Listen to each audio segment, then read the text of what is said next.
only their trauma, but their resilience. That resilience helped him battle through life's challenges. In the light of what is happening in the world right now, this interview with Willie is timely and enlightening. Stay tuned. You do not want to miss Willie's story. Have you ever felt like giving up, quitting, throwing in the towel? Welcome to Never Ever Give Up Hope featuring Carol Graham. She's an author, health coach, and motivational speaker. Backed into a corner multiple times in her life, Carol shares with you stories on how she overcame some of the toughest obstacles a person can go through in life, but refused to give up hope. Rather than admit defeat, an opportunity was presented, and it involves each and every one of you. Carol will feature spectacular guests who will share their messages of hope, encouragement, and their inspiration to prove why life's adversities only make you stronger. And now, welcoming the host of the show, here's Carol Graham. Willie Handler has reinvented himself on several occasions throughout his work career. He has been a hospital administrator, a government policy manager, an insurance expert, and consultant, and I believe all around cool guy. Following his retirement from the government, Willie began a writing career. So we're going to talk about Willie's story, his career, his writing, his books. But first of all, let's hear your story, Willie. All right. Thank you very much. My story starts as a child, really. My parents were both immigrants. They came to Canada in 1953, Toronto, where I live now today, and they were both Holocaust survivors. They survived because of resilience and a little bit of luck and just their ability to endure an extreme amount of trauma. Unfortunately, many of the family members did not. They both immigrated to Israel or Palestine, depending on. My mother arrived in 1946. It was still Palestine, a protectorate of Britain. And my father arrived in 1948 after the War of Independence. And they met there and married. And in 53, they came to Canada. So I was raised in a household where I had two loving parents, but they were at times distant and uh, and disconnected. They really did not have a good sense of Canadian society. It was all new to them. They were both European and from very small communities, and also they were very, very focused on on the basics of life, which was housing, clothing, and food. And that was really so very much I was raised uh, on my own, so to speak, and particularly emotionally. And I also I have an older sister, a younger brother, and they were sort of raised in the same environment, and so that kind of puts a child when they're on their own a lot and in survival mode. And when I say a lot, there was no one at home to help me with homework, with problems with other kids or school. Um, no one to help me make decisions around course. Like no one to take me to sports, to play sports. if I played sports, it was on my own initiative. I'd have to take myself. And in those days, it's not like today. So Right. in that you could show up and start playing sports, and I would probably bring a note signed by my mother saying it's okay. And in fact, to show you how disconnected they were, and when I entered high school, they have a signature card in the office so that if you bring a note, they have your parents' signature. Well, I signed those notes because I have to write my own mother's notes, and she would just sign them. And at a certain point, I just said, "Oh, I'll just put the signature. I'll just I'll just sign for my mother, and the signature card in the office will be mine, and that way I don't have to chase after my mother." So literally, I'm kind of like I was always on my own and doing things on my own. So Referring to resilience, I want you to yeah. expound a little bit on that. Well, yeah, and I think I was going to sort of get into that. Like my Okay. parents were both they were both very traumatized. You cannot come out of that kind of an experience without being traumatized. I whether they had PTSD, um, I'm not quite sure. I believe my father probably did, and and he could not really speak about his experience. If he did, he would start to cry.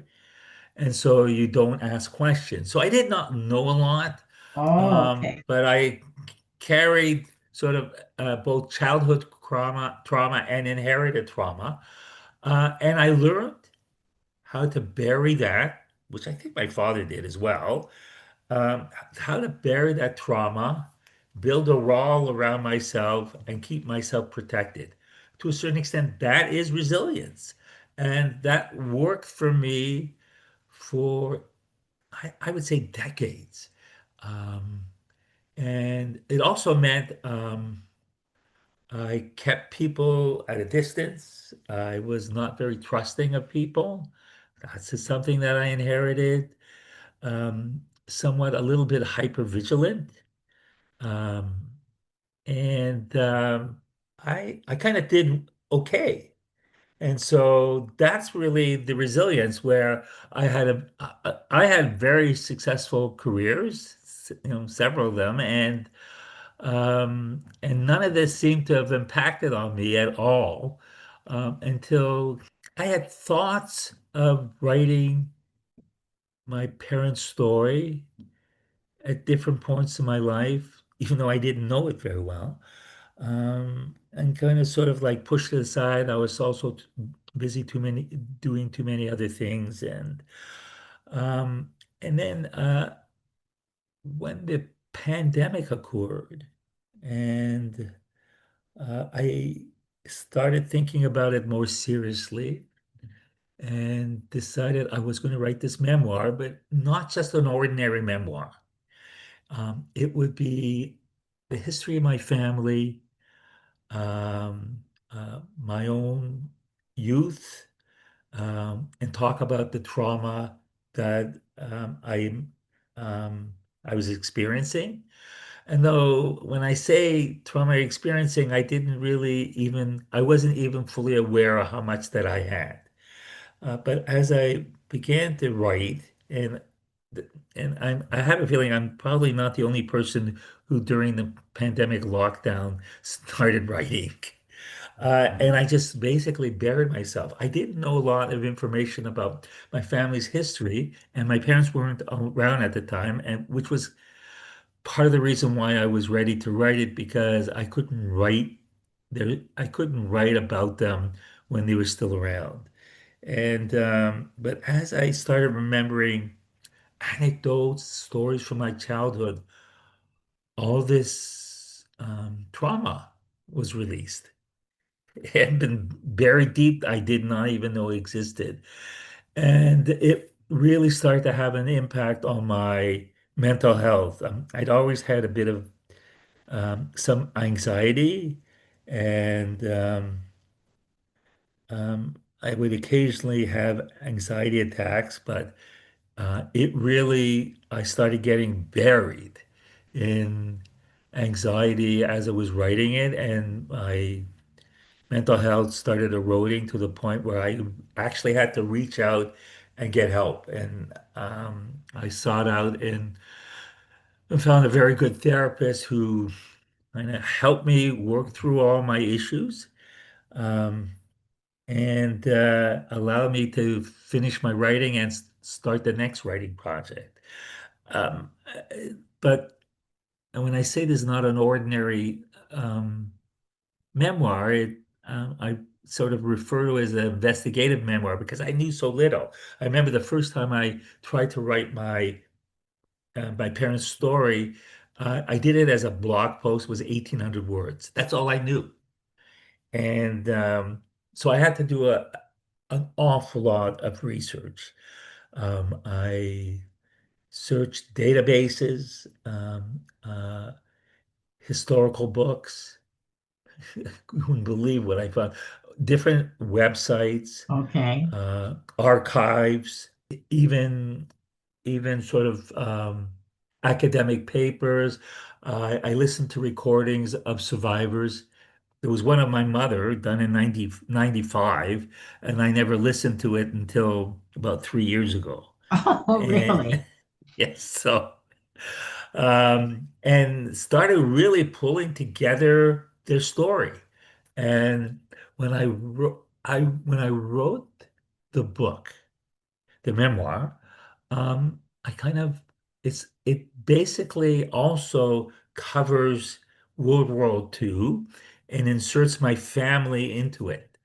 And it gives readers sort of a broader perspective of what's going on and how they became involved because I was always told that the best way to learn about history is through people's stories, and the best way to to learn about people is to find out what their history is. So, Right, right. and I have to say it worked very well for me.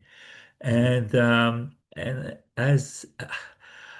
I remember when I finished my memoir, I decided my next book, I was going to explore intergenerational trauma of other people like me, because I became very curious about what kind of experience did they have.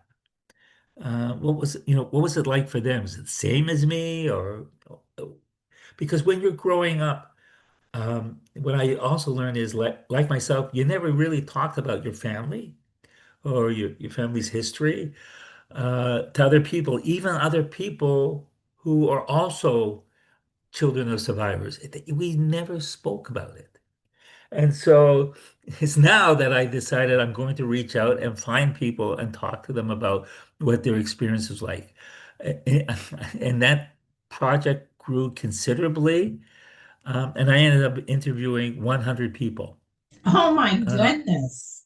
and Wow. yeah, and then I started trying to sort of segment that group of people I was with because I was thinking, well, what is it like for this group or that group? So, for instance, about 20% of the people I interviewed were third generation. So, their grandparents were Holocaust survivors, and I wanted to see how different they than their parents.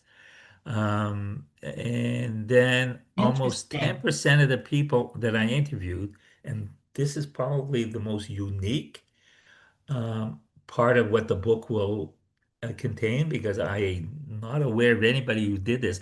I interviewed, I don't know, about eight, nine people who were Christian. Carol Graham would like to show you the path from misery to miraculous triumph in her fast-paced memoir, Battered Hope. She relates her determination to succeed as someone who experienced one horrendous nightmare after another. Gang raped and left for dead, loss of a child, husband falsely imprisoned, and cancer. Nothing could break her tenacity or faith. No matter what you face, heartache, loss, suffering, or injustice, Carol will illustrate how she became a victor the same way you can. The secret is to never, ever give up hope. Order your copy at Amazon or batteredhope.blogspot.com. But their parents or grandparents, one of their grandparents or parents were a Holocaust survivor. Hmm. And what I was interested in seeing is, well, surely they must have intergenerational trauma as well. And in fact, they really did. And not only that, most of them did not find out about their Jewish heritage until they were adults, 20s and 30s. And that Wow. revelation created a identity crisis. So on top of the trauma that they experienced, they have also now had an identity crisis. And Huh. so it was interesting listening to how this all impacted on them. And that chapter in the book will be, I think people will find fascinating. And and sort of that's kind of like that's my story. Right. But Right. but on top of that, I guess for many years I kind of like avoided anything. I think I inherited from my dad. Avoided anything related to the Holocaust. I figured I knew all about it. I don't need to know Right. anymore. Right. I ran away from that kind of stuff. What happened is that the writing of the book was not cathartic. I often get asked that. It was very triggering, but when I completed it, when it was over with and done, it at that point became very cathartic. It was something I wanted to talk about, something that and then the Holocaust, I realized, I have a bit of an obligation here. I wrote the book partly so that my own kids and grandchildren and other family members would know the family story because I didn't even know it until I wrote the Interesting. book. And Hmm. so that was something I wanted to pass on to them. But the whole process was very, I would say, not only cathartic, but transformational. And Okay. I started examining my relationships with people and how sometimes they were a little dysfunctional, um, what I wanted to do with my life. It kind of had me rethinking everything. And so now I'm an active speaker on issues around the Holocaust, anti-Semitism, and and especially trauma. And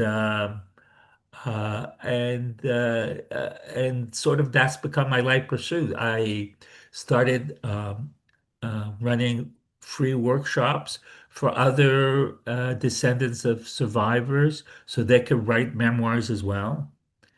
And so that's kind of like what's filling my life now. So there's been a it's been a huge arc in my life. Now, how did that affect you emotionally back then and even now? I was always sort of I was always had a lot of empathy, even more so now. There was a period of time I would say for much of my life I held in emotions. I didn't like to talk about myself. You write a memoir when you don't like to talk about yourself. If you think about how silly that was, um, but I Exactly. used to hold in a lot of emotions. I didn't like to express myself too much and my feelings, and I kept them to myself. And that really changed as I was writing the memoir. And I remember the first time I got feedback from a publisher about and the person said, "I thought you were writing a memoir. This is no memoir. If anything, it's a biography, you know, or an autobiography." And I realized that I really hadn't hadn't personalized the book. So I went back and rewrote it and started inserting things like my feelings and emotions and things like that. And that kind of just sort of, again, accelerated I would say, my mental health spiral. So today I'm quite stable. Um, and I now have a proper balance of emotion. Then my emotions used to have wild swings because I Okay. had no I had no experience in managing emotions Okay. other than locking them up. And so now I've now gotten so I'm at I think a good balance where they're properly managed. And I think I'm in a very good place right now. So what happened in May of 24? Oh, I remember the date, May 19th, 2024. I was out for dinner with friends, and we're walking down the street, and I looked down this one street and recognized the home of somebody I knew who had passed away. And I'd had one of the few people I had sort of a close relationship with. And I had massive anxiety attack. I could barely made it through that dinner. And I remember I got home, I just spiraled. I felt worse and worse. And I could not sleep that night. I was up all night. And at one point, I can't go on like this. But I did remember my therapist, because I was getting therapy at the time, had passed on. If you ever in a crisis, um, here's some hotline numbers. And I was definitely in a crisis. And I called the number, and I think all they were concerned about is whether or not I was going to try and take my life. And I said, really, all I want is sleep. And I think they were able to calm me down that I ended up getting an hour and a half sleep that night. And the next morning, I just decided I can't go on like this. And so I reached out to um, my therapist, who had told me a couple times in the past that, I should really consider some medication as well. And so I finally decided that I would contact my doctor and went on some anti-anxiety meds, and it made a significant difference. And also it eliminated some of the wild emotional swings, made therapy sort of more amenable. And I think that day and night was a low point of my life, and I've kind of bounced back quite a bit since then. Well, that's good. I'm glad to hear that. Um, Now tell us about your publications. You've written some fiction novels and also your memoir. So share a little bit about your writing and any highlights that you would like to share. That'd be awesome. Right. And I remember when I left full-time employment and I was doing consulting. I didn't love it, and but it was paid well. Um, and I remember I was speaking with a friend. We were bouncing around ideas. We were even thinking of going in business together. And at one point, she told me, like, you're such a strong writer. Have you ever thought about writing a book? And I'm going, no, not really. But she kind of put that seed in my Mm, brain. And so I mm, kind of, all right. And so I didn't even tell anyone. I just started writing a novel. And it was a fiction novel. It was a political satire. It was kind of like, it was, I wouldn't say it was sort of like autobiographical, but it's certainly um, certainly the characters in the book, some of them were based on people I knew in real life, or they were a composite of several people. And it was a very funny book that nobody actually read, but those who did loved it. Um, and as I found that like political satire is not a strong genre. Um, and it was self-published. So I wrote another book, which probably is like until my memoir was probably my most successful book. It was a science fiction spoof that was very funny, very satirical, and it was a big hit. And then I followed up with another sort of a black comedy book, a bit of a thriller as well. So I was, and when this, prior to the pandemic, I was starting to write another humor book, and then then I kind of dropped it, and when I decided I was going to do a memoir. And so now I'm kind of like doing nonfiction. I don't know how many people leap from fiction novels, especially humorous fiction novels, to very serious nonfiction material.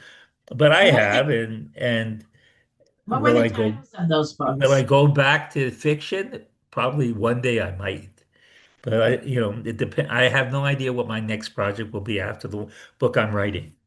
What are the titles of those books? Oh, okay. So my first book is entitled The Road Ahead. And um, I, maybe that's probably my favorite book. Um, there's such amazing anecdotes in there. And there's my favorite character in that book is probably a muse. And I'm not going to say much about it, but that character has a great piece of the story. The second book is called Love Mars, Hated the Food. I think the title speaks for itself. It's a book. It's a story about a chef who is in the first permanent colony of Mars, which happens to blow up, and he's the sole survivor. And then the third one is called Deep into the Weeds. It's about a dairy farmer who's runs into financial problems and decides to switch from milking cows to growing marijuana. Okay, so you can imagine um, all kinds of things probably not so good happen to him, and that's exactly what happened. Um, and so those are the title book, and my memoir is called um, Out from the Shadows, and which is a very appropriate title because it could have has multiple meanings. One of them Right. is that the shadow is the Holocaust that has followed my family around and other families for decades and decades and generation to generation. But the other is kind of like as I talked about how I had built this wall around me and I didn't like to be in the spotlight and things like that. And I kind of with the writing of this book, the memoir, I kind of left the shadow and decided I was going to um, sh allow that light to shine on me, so to speak. And what's the message you have for the audience today? Uh, I have so many messages. Okay. Um, okay, so one of them is that my life has been all about uh, chasing things that I'm passionate about, and they've evolved over times, and I picked up new things, but I think if those are things you might not always be ready to do at that point in time, but never totally drop the idea. because one day that time might come around. The other is, and I do a lot of speaking about hate and what a destructive emotion it is. And if you look at the world today, Right. there's so much hate, and people don't listen to each other anymore. And it's, I don't think mankind can survive on with such a strong focus on hate and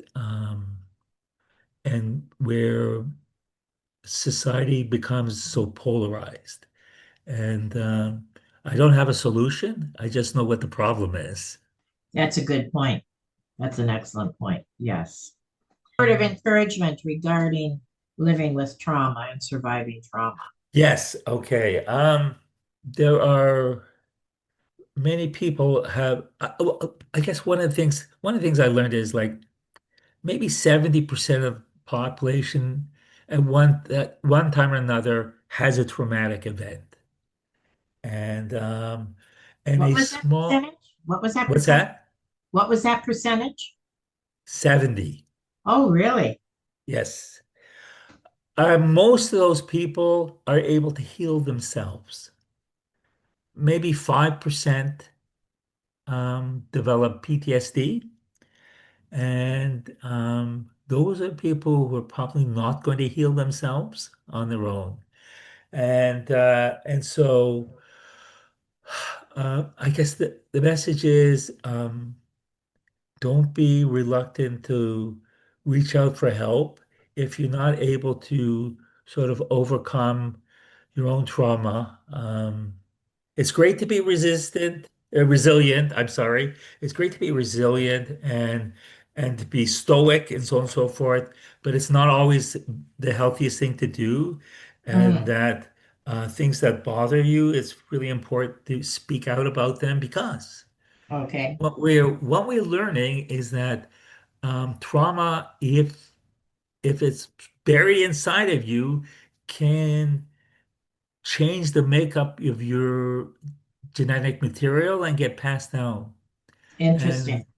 so next thing you know, your children are showing signs of trauma. And Right. so it's very important to talk about things like this. And as although I said writing my memoir was triggering, at the end of the day, when it was complete, it was very cathartic. And so that's another way that Okay. people can heal themselves.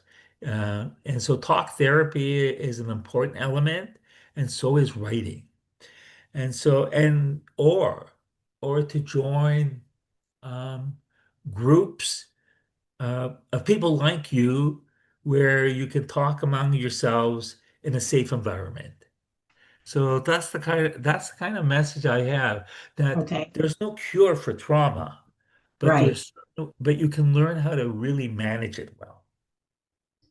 Very good point. Thank you.